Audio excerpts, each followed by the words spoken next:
Welcome to our channel Gunam. This is Praveen. இன்னைக்கு we have an interesting guest. Actually ஒரு transformation journey go through பண்ணவர். One of the strong person. I got an opportunity to work with them closely. யாருன்னா it's none other than our Joe Daniel. Welcome to our channel. Hi bro. Thank you so much.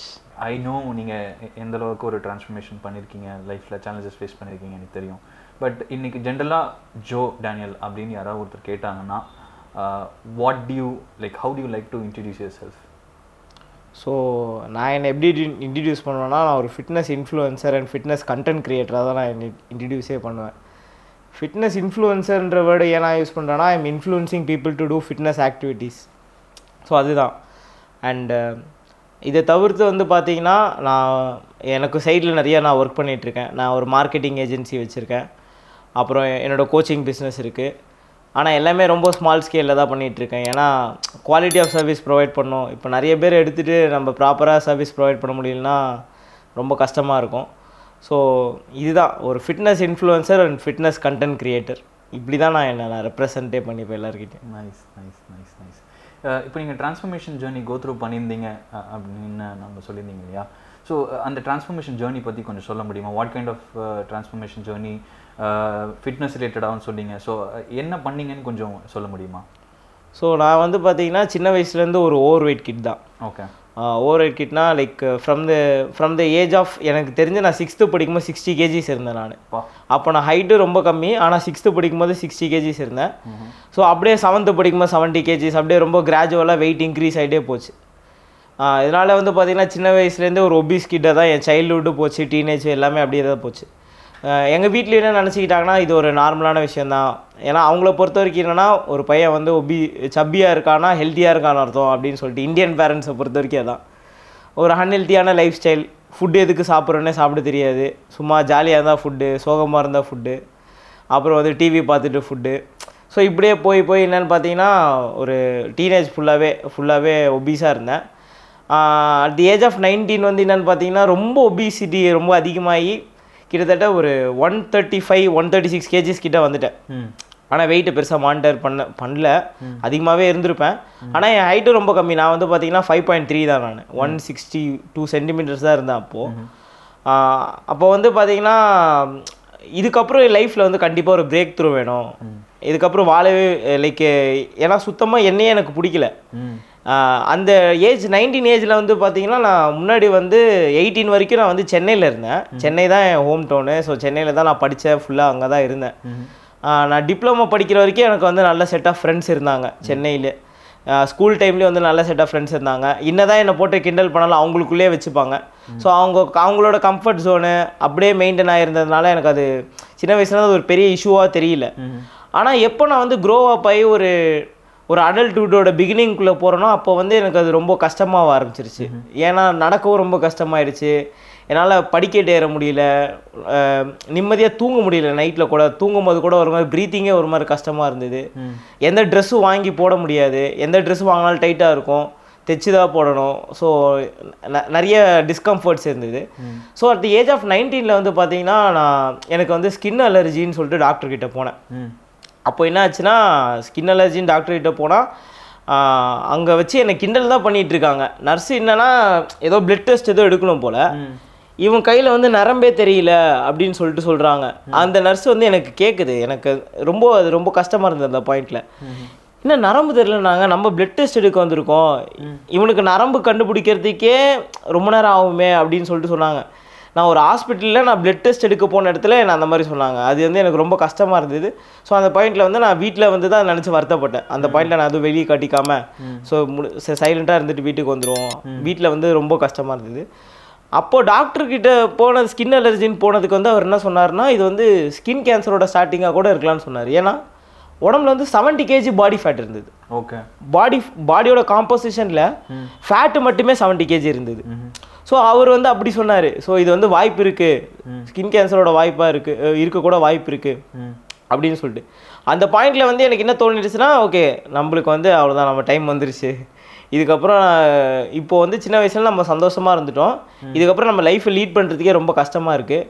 இதுக்கப்புறம் நம்ம இந்த லைஃப்பை lead பண்ணுமா. நான் வந்து try பண்ணிட்டேன், நான் எவ்வளவோ ட்ரை பண்ணுறேன், ட்ரை பண்ணாத வழி இல்லை. நான் வெயிட் லாஸ் பண்ணுறதுக்கு வந்து என்ன நிறைய விதமான டயட்ஸ் வந்து ஃபாலோ பண்ணியிருக்கேன். லைக் வாட்டர் ஃபாஸ்டிங் ட்ரை பண்ணியிருக்கேன், அப்புறம் இந்த ஃப்ரூட் டயட் ஃபாலோ பண்ணியிருக்கேன், salt water fresh, fat burners, garcinia cambogia, Herbalife, இந்த மாதிரி நிறைய டிஃப்ரெண்ட் ப்ராடக்ட்ஸ். எல்லாருமே என்னை வந்து என்ன பார்த்தாங்கன்னா என்னை ஒரு கஸ்டமராக பார்த்து அவனோட ப்ராடக்ட்டை விற்றாங்களே தவிர யாருமே என்கிட்ட ஒரு சர்வீஸோ என் லைஃப்பை மாற்றணும்னு நினைக்கல.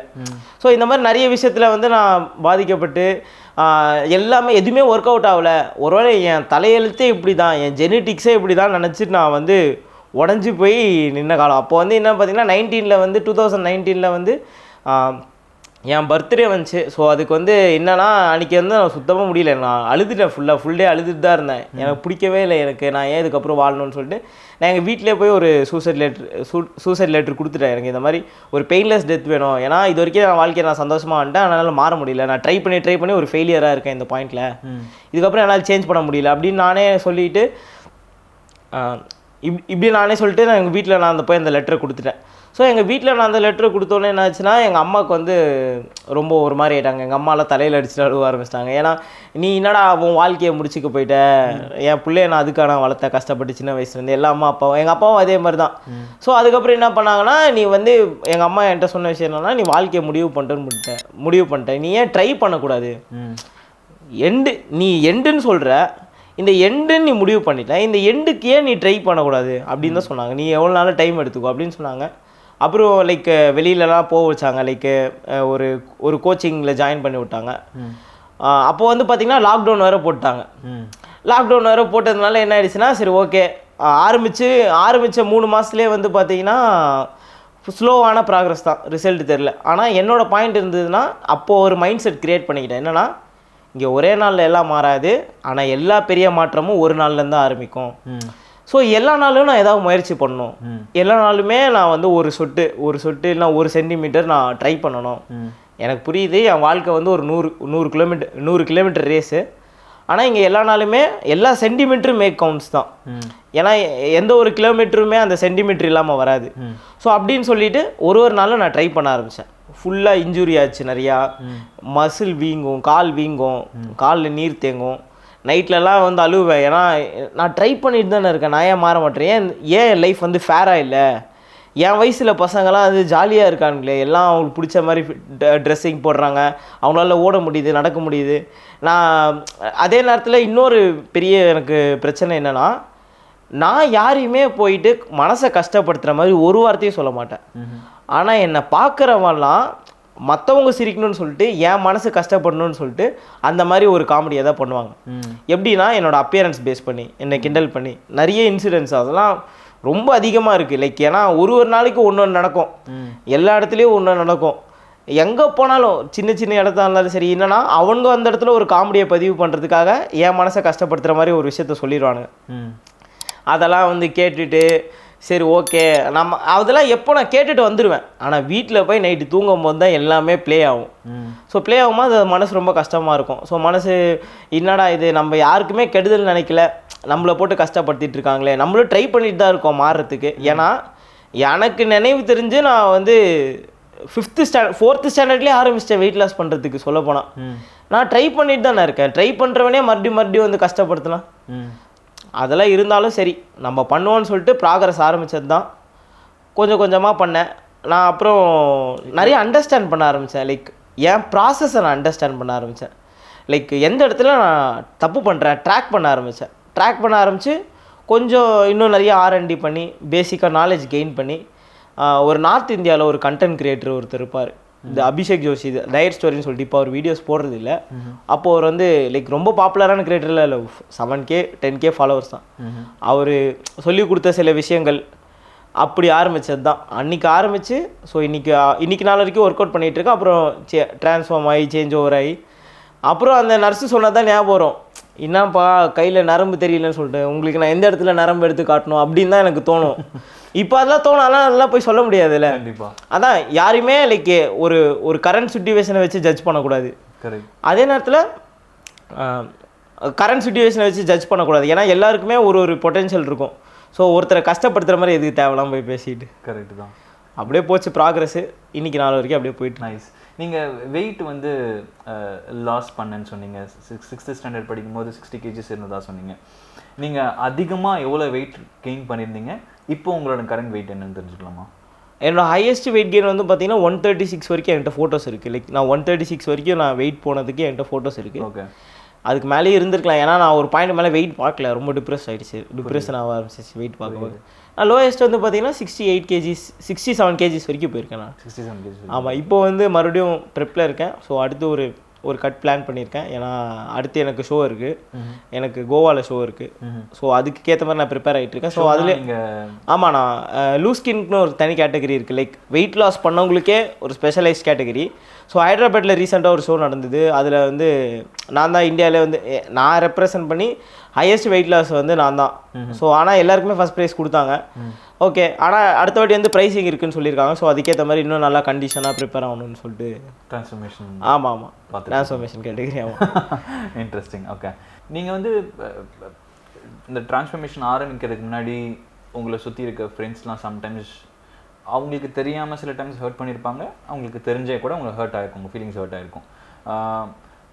ஒவ்வொரு வாட்டியும் உங்கள் ஃபீலிங்ஸ் ஹர்ட் ஆகும்போது, யாராவது உங்களை சப்பியாக இருக்கேன்னு கிண்டல் பண்ணும்போது, உங்களோட மைண்ட் செட் என்ன கோ த்ரூ பண்ணணும்னு சொல்ல முடியுமா? உங்கள் மைண்டில் என்ன மாதிரி ஒரு எமோஷன்ஸ் கோ த்ரூ ஆகிட்டு இருக்கும்னு சொல்ல முடியுமா? அதான் ப்ரோ, நான் வந்து லைக் நான் எப்படின்னு பார்த்தீங்கன்னா, நான் உண்மையிலே நான் ஒரு இன்னசென்ட் கிட் தான். இன்னசென்ட் கிட்னா லைக் யாருக்குமே கெட்டது நினைக்க மாட்டேன். நான் பாட்டு ஜாலியாக இருப்பேன். ஸோ என் ஃப்ரெண்ட்ஸுங்களை சிரிக்க வைக்கிறதுக்காக நான் ஒரு காமெடி பண்ணுவேன், என்னையே ஒரு காமெடியாக மாற்றுவேன். அந்த இடத்துல அவங்க கூட ஜாலியாக இருக்கணும், யாரும் கஷ்டப்படுற மாதிரி ஒரு வார்த்தை சொல்லக்கூடாது. என்கிட்ட ஒரு விஷயம் இருந்தால் அதை மற்றவங்களுக்கு கொடுக்கணும். ஸோ மற்றவங்க பாயிண்ட் ஆஃப் வியூலேருந்து திங்க் பண்ணுற ஒரு ஆள். ஆனால் நான் வந்து காமனாக நிறைய பேர் கூட இன்ட்ராக்ட் பண்ண ஆரம்பித்தனோ, லைக் ஜென்ரலாக நிறைய பேர் கூட பேச ஆரம்பித்தனோ, அவங்க யாருமே அந்த மாதிரி யோசிக்கல. இந்த வேர்ல்டு உண்மையிலே வந்து பார்த்திங்கன்னா க்ரூவலாக தான் இருக்குது. நிறைய பேருக்கு க்ரூவலாக இருக்குன்னா they don't think about us, they don't think about others. அதுதான் உண்மையாக சொல்ல போனால். அவனுக்கு என்ன நினைப்பான், அவன் எப்படி ஃபீல் பண்ணுவான்லாம் இல்லை. அவனை அந்த இடத்துல ஒரு காமெடியை பதிவு பண்ணணுன்னா லைக் அவனை எவ்வளோ நாள் கஷ்டப்படுத்தலாம். எனக்கு அது எப்படி இருக்குன்னா ரொம்ப மனசு கஷ்டமாக இருக்கும். என்னப்பா நம்மளை போய் இப்படி பட்டுன்னு ஒரு வார்த்தை சொல்லிட்டாங்களே, நம்ம ஃப்ரெண்டுன்னு தானே நினச்சோம், நம்மளை ஹேர்ட் பண்ணுற மாதிரி பேசுகிறாங்களே, நம்ம உண்மையிலே இப்படி தானா, லைக் உண்மையிலே நம்ம பார்க்க ரொம்ப அசிங்கமாக இருக்குமா, இது ஏன் தப்பா, நானும் ட்ரை பண்ணிட்டு தானே இருக்கேன் இங்கே மாறுறதுக்கு, இது உண்மையிலே என்னோட தப்பா இல்லை கடவுள் என்னை தண்டிச்சிட்டாரா, அந்த மாதிரிலாம் தோணும் எனக்கு சில டைம்ஸில். புரியுது. அந்த மாதிரி ஒரு எமோஷன்ஸ், அதாவது நீங்கள் சொல்கிறது எப்படின்னா உங்களுக்கு அதிகமாக லோ செல்ஃப் எஸ்டீமும் செல்ஃப் கான்ஃபிடென்ஸ் ரொம்ப கம்மியாக இருக்க ஒரு டைம் பீரியட்னு நினைக்கிறேன். அந்த மாதிரி உங்களுக்கு தாட்ஸ் வந்துட்டு இருக்கும்போது யூஸ்வலாக நீங்கள் சொன்ன மாதிரி ஒரு டிப்ரெஷன் ஃபேஸ் கோ த்ரூ பண்ணுவோம். ஆனால் உங்களுக்கு எது உங்களை புஷ் பண்ணிச்சு? நீங்கள் சொன்ன மாதிரி 100 kilometers 1 centimeter எடுத்து வச்சா still that is a difference for எவ்ரிடேன்னு சொன்னீங்க. அந்த இன்ஸ்பைரேஷன் அஃப்கோர்ஸ் நர்ஸு இது வெயின்ஸ் தெரியலன்னு சொல்லி இது பண்ணதான் சொன்னீங்க. பட் ஆனால் எப்படி how do you keep pushing yourself, like அந்த 1 centimeter டெய்லி நான் புஷ் பண்ணணும் எனக்கு அப்படின்ற அந்த ஒரு தாட் ப்ராசஸ் உங்களுக்கு எப்படி வந்துச்சு? எனக்கு இவங்கெல்லாம் தப்புன்னு சொல்லிட்டு தான் ப்ரூவ் பண்ணேன். I just wanted to prove them they are wrong. என்னாலையும் இது முடியும், நீங்கள் என்ன சொல்கிறீங்கல்ல, என்னாலும் இதை பண்ண முடியும். ஏன்னா எனக்கு பொறுத்த வரைக்கும் என்னென்னா ஆக்ஷன் ஸ்பீக்ஸ் லவுடர் தென் வேர்ட்ஸ். ஸோ என்ன இந்த மாதிரி சொல்லிட்டீங்கல்ல, லைக் என்னாலையும் இது முடியும், அதை நான் பண்ணி காட்டணும். அந்த ஒரு எப்போவுமே எனக்குள்ளே அந்த மோட்டிவேஷன் இருந்திருக்கு. ஆனால் எல்லோரும் அந்த மைண்ட் செட் நான் எடுத்துக்க சொல்ல மாட்டேன். லைக் நெகட்டிவ் எனர்ஜியை வந்து ஒரு ஃபியூவலாக யூஸ் பண்ணுறதை வந்து நான் யாரையுமே சொல்ல மாட்டேன். பிகாஸ் அது எல்லாருக்கும் அடாப்ட் ஆகாது. நிறைய பேர் அதனால் வாழ்க்கையை எண்ட் பண்ணியிருக்காங்க உண்மையாக சொல்ல போனால்.